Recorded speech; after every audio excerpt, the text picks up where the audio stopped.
Hello, my name is Courtney Boule, and I'm a Global Studies major at Las Positas College. After graduation, I plan on working in international relations and human development. Courtney will transfer from Las Positas College to UC Santa Barbara, then travel the world after graduation.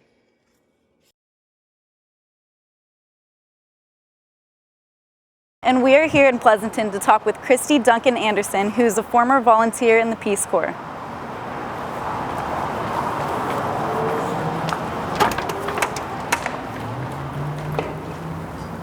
What do you want to know about being in the Peace Corps? Okay, well, I want to know, is that a good way to learn a language? Yeah, I'm really interested. I want to go to South America. I want to learn Spanish, and so if that's a really good way for me to do that as an adult. You think so? Okay. Absolutely. I think it's great to learn a language. When I first started, of course, I didn't know any Bangla, right? Right. I mean, it's just not something that you learn in school. And so when we got there, I didn't know a single word in Bangla. And then slowly but surely over the 2 years, I was completely fluent. Now, I spoke a bit like a 4-year-old, Right. but still I was completely fluent and I understood everything that was going on around me. And it's kind of initiation by fire. Okay. You have to learn because there was nobody in my town who actually spoke English. So Okay. I needed to learn, and it was fantastic for the language skills. Okay, so it's just really immersive. Absolutely immersive. And I think that's the best way to learn. Before you got there, did you get any training at all on the language? Nothing? None, no. Did you have any official language training when you got there? Like, okay, so for the first few weeks, you spent time kind of learning about the culture and things like that? When you first start, you have 2 months Okay. where you're all in the same town, and you have host families. Okay. All of the volunteers live with different host families, and then every day we would come into a central location. Okay. And we would all learn. We'd have a couple hours of language study, a couple hours of just learning how to do our technical job, Okay. but also hours of learning about the culture. Okay. How to get along, what is accepted. Some of the things we learned was here in the States, a boss is great if they roll up their sleeves, right? Oh, they're with us, they're rolling up their sleeves. In Bangladesh, if a boss roll up their sleeves, they lose all credibility. So Okay. we learned some of the things that weren't natural to us. It helped us get along. Okay. What made you want to be a Peace Corps volunteer? You know, I'd like to say that I wanted to give back, and of course I wanted to do all that, but I really wanted the adventure. Are you willing to share anything that you did that was maybe hard for you, or? Absolutely. I made multiple mistakes. Okay. One was actually learning the language so well. Some of my colleagues didn't learn. They refused to learn the language, and they only spoke to people in English. And our team's goal was actually to teach English. I think I walked away learning Bengali, but didn't teach very much English to anybody. Whereas the people who refused to learn the language, they actually did a better job because other people had to learn how to work with them. And even though it's harder to go to the market if you don't speak the language. And so I think I took kind of sounds crazy, but I took kind of the easy way out in learning the language, sort of, rather than, if you're going to teach. I think I would have spent less time. I would have still learned the language, but would have spent less time speaking it and more time speaking English and trying to give confidence in others to speak English. Okay. Whereas it was so much easier to change a conversation to Bengali because I spoke it, and so it would change over. Whereas sometimes the struggle is actually good. So that's one mistake I made. Other mistakes were bringing my Western ideals into a situation. I had a host sister there, and she was amazing. I loved her dearly, dearly, dearly. And one day we were walking down the street, and she was studying to be a doctor, which is very rare for a woman there, but they do need doctors. OBGYNs have to be women. So she was studying to be a doctor, and she said, I think I might get married. And I said, great. To whom? And she said, I'll let my dad find somebody for me. And my thought was, how can you do that? How can you, an arranged marriage, you're going to be a doctor, how can you do that? And she said, no, marriage is between two. So I got on the committee and got to meet all of the prospective suitors. I got to meet them all and got to spend time with them and was on the selection committee, but I didn't like any of them. So I went out of town and came back, and they're, oh, glad you're back. We're having the wedding today. And they had picked somebody that I hadn't vetted because I was too strict on everybody. And that night, actually, what happens is the groom comes to the bride's house, and the bride has to sign the marriage form first, and then the groom signs it. But in between that, the groom can ask for anything, and that's where the dowry comes in. And then the groom eventually makes it into the marriage bed with the bride, and then they close the doors and they walk away, and they expect a sheet with some blood on it in the morning. And all of this was just so foreign to me, and I couldn't possibly, and I slept next door, and I was so upset I was ill. I was that upset. I was really ill because I just, in my Western mind, I could not comprehend, like, how could she do this? She's a doctor. How could she possibly do this? In the morning, I went up to her and I gave her a big hug, and I said, "Are you okay? Is everything all right?" And she said, he's a very good man. He had actually, he'd cut himself, his hand a little bit, so that there would be the sheet. And he said, "You know what? Let's wait until we love each other before we, take the marriage to the next step." And I learned that I am used to one way, but that doesn't make it the right way. Yeah. It just makes it one way. Yeah, that's interesting. Do you think that the Peace Corps is effective at what it aims to do? Well, I can only talk about my experience, but the Peace Corps has 3 goals. The first is the obvious one, which is to teach English, or whatever that technical skill is that we are supposed to bring to the country. And it has to be requested by the country, and so we bring whatever skill that is. That's only one goal of the Peace Corps. The second goal is to educate people in the host country about Americans. So when I first got there, the only information that the people in the town that I was in had about Americans, they got from X-Files and Baywatch. So they asked me, "Where's your red swimming costume?" All the time. "Where's your red swimsuit?" I don't have a red swimsuit. That was the only information they had about us. So to show, and then of course they thought we were CIA, and it was unfortunate timing. The whole Monica Lewinsky scandal was out there, which was so to be able to be a human and a person who shares happiness and sadness and everything else and stays there for 2 years is a long time.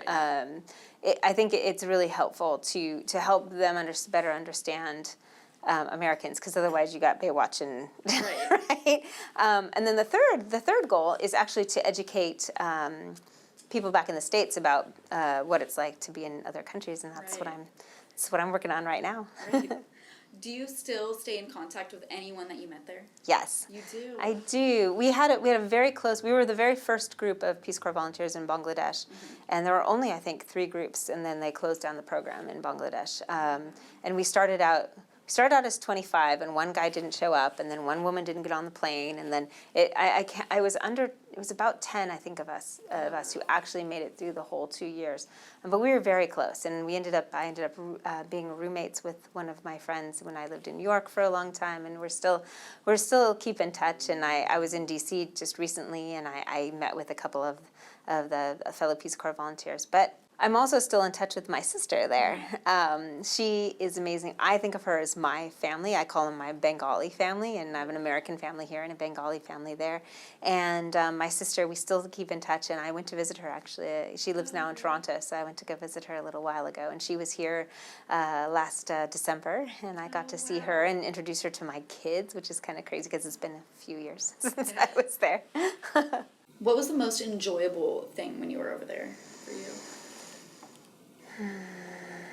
Definitely the people. The people. Yeah, the getting to know the people, getting to know a new culture, a new way, getting to realize that what I was talking about earlier, getting to realize that what you think is right is just one way and not necessarily the right way. I think that was a huge. They say a lot about the Peace Corps. It's painful, but the good news is those pains are all growing pains, which is great. I would also say that the other big advantage is just that confidence in travel, and confidence that I feel like I could go anywhere in the world all by myself and I will be just fine. That confidence is huge to be able to gain. What was the hardest thing for you? The hardest thing is being away from the family. Another hard thing was sometimes things don't work out, and you suddenly realize you're on your own. Even though I had been, I managed high school, I managed college, I had been on my own for 2 years, there was always somebody else looking out for me. There was always a boss. There was always a, friend group. There was always a family group. There was always somebody looking out for you. And then suddenly, when you're there, you don't have that whole safety net that you're so used to. And I think that's hard to realize. I guess part of gaining the confidence is also understanding that you are alone, but then you figure out that you can do it. Was there anything in the Peace Corps that has influenced your life and what you do in your career now? Yeah, so I actually almost wanted to quit at one point. Bangladesh is a very, very poor country. And I remember very vividly being on a train, heading back to, we had been to the capital for some reason. I was heading back to my posting, and there was this little girl on the train, and she had a little hat on, and then a string and a cork at the end of the string, and she would come around do like this and then ask for money. And she was probably 4 or 5, okay. And she came and I usually wore a full burqa almost so that I could travel easily. And she came, though I must have been showing some skin. She came to touch me because of my light skin. And I was in the business class, and some of the other business leader men were unhappy with that. And so they actually, the next stop, they kind of took her and moved her off the train. And she ended up, I remember as we were rolling away from it, I thought, how did I not stop that? Yeah. She was just calmly counting her money on the platform. But I thought, how did I not stop that from happening? How did I let that go? And how have I become so immune to the poverty around me that I didn't even put coins in her thing? I'm embarrassed to admit this, but I thought, how is it that I just don't even see this anymore? I don't even see the poverty, and I don't even see, and I'm not helping. What am I doing here? If I'm not helping, why am I here? Right. I'm hardened, and I was so upset. I got off the train, started walking, and I thought, I don't know. This place has changed me, and not for the better. And as I was walking out, there were people doing these kind of, there was like something in the middle, and people were going around it. Mm-hmm. And so I walked up to what was in the middle, and it was a widow. She's a relatively young widow. But what happens is you're taken care of by the men in your life, usually your husband or your brother or your son. Well, she didn't have any of those, so she didn't have anybody to take care of her, so she was literally starving. Yeah. And she was just begging and laying on the platform, but she was so weak she could barely lift her head. And everybody was just walking around her. So I went to the little market next door, and I bought 4 bananas, and I brought them to her. And I realized she was so weak she couldn't even open the bananas. So I actually fed them like hand to mouth to her, 2 of them. And then I started to get worried about her stomach. I'm not a doctor or anything, but I can't imagine too much food would be good for her. So there was another beggar woman, and I gave her the other 2. And I said, after the next call to prayer, you can have one of the bananas, and please give the other one to her. And she just laughed at me and said, yeah, right. So I went to the station master, and I said, okay, you give her the other banana. And he looked at me like, you crazy woman. I'm not going to do that. Why would I do that? And I walked home, and I thought, you know what? I'm done. I'm so done. I'm not helping anybody. I'm not doing anything. And I went home, and I started throwing things into suitcases. I had over a year left, but I was just throwing things in suitcases, and I was done, right? I was packing up. Then I heard singing, and I thought, what is happening now? Who's singing? Right. And I looked outside, and there was a crowd of people singing outside my house. And I thought, that's ridiculous. What's going on? Anyway, we finished packing, or worked on packing, and then I actually lived, I didn't have a host family, but I lived next to another family. Mm-hmm. And the daughter of that family came in. She said, Christy, what have you done? And I said, what do you mean, what have I done? And she said, What did you do? There's all these people singing. And I said, well, I don't know why they're singing. It has nothing to do with me. Anyway, so I went outside, and I said, what happened? Why are you all standing outside? By then, there was a huge crowd of people standing outside my house singing. And I'm thinking, what is happening? So I asked them, I said, what is happening? And they had heard what I had done at the platform, at the train station. And they wanted to help. They wanted to be part of helping people. And they were looking to me to tell them how to help people. And so they came to learn. And I realized then, I unpacked all my bags, but I realized then that the power of one person to ignite so many other people and to move them to do something is huge. I mean, I did what anybody really would do. I didn't do anything extraordinary at all.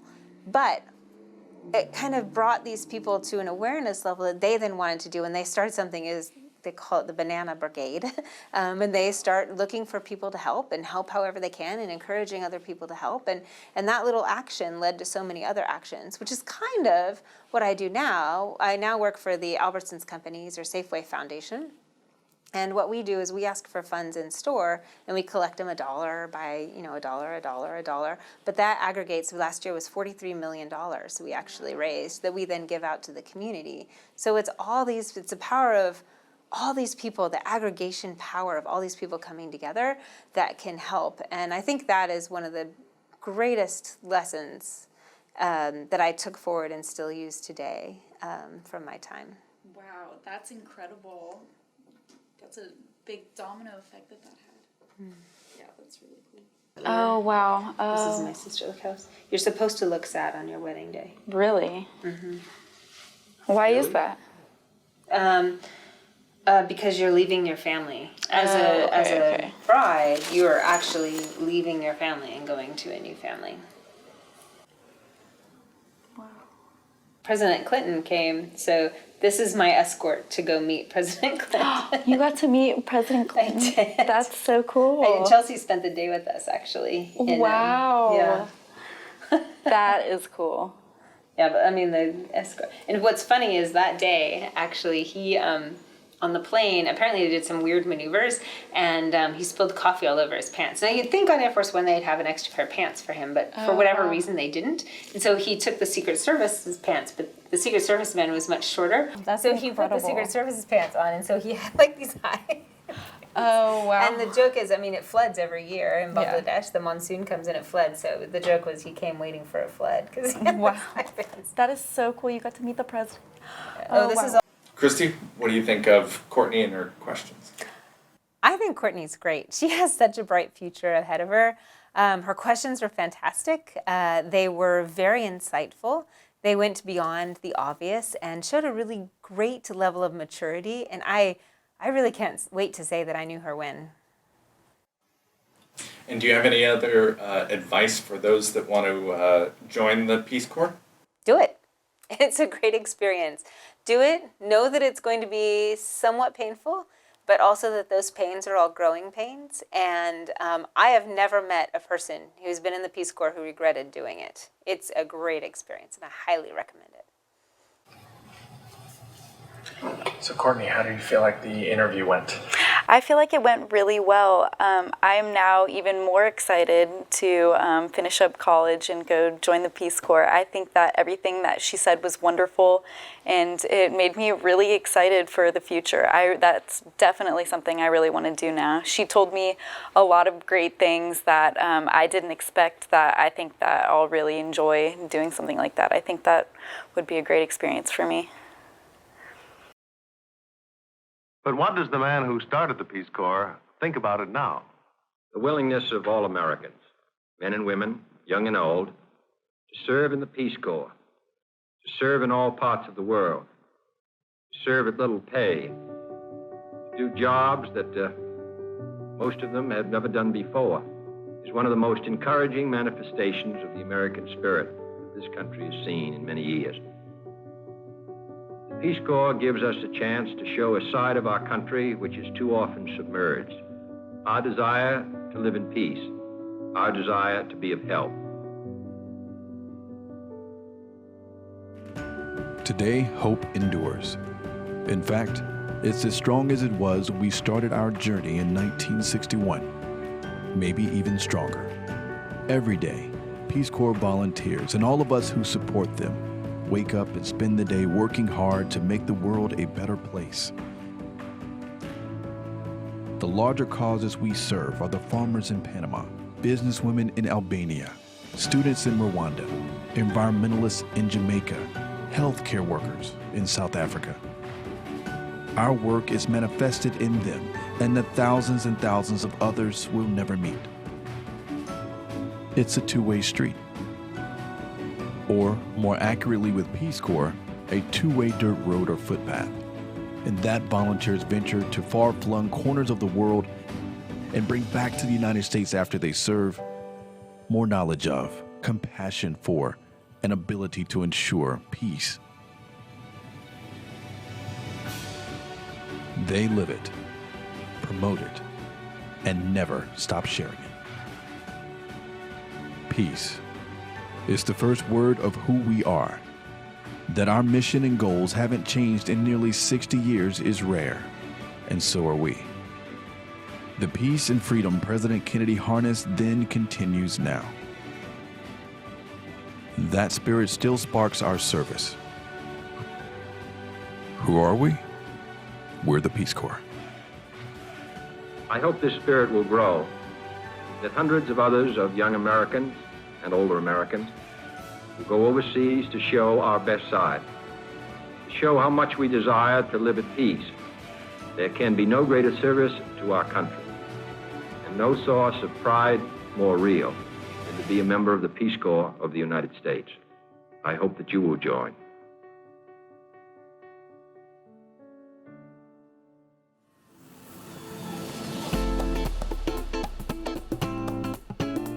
How important do you think international travel is besides like the main tourism places like in Europe and stuff like that for somebody wanting to go into your field? Do you think that it's important for people to visit developing nations before they get started?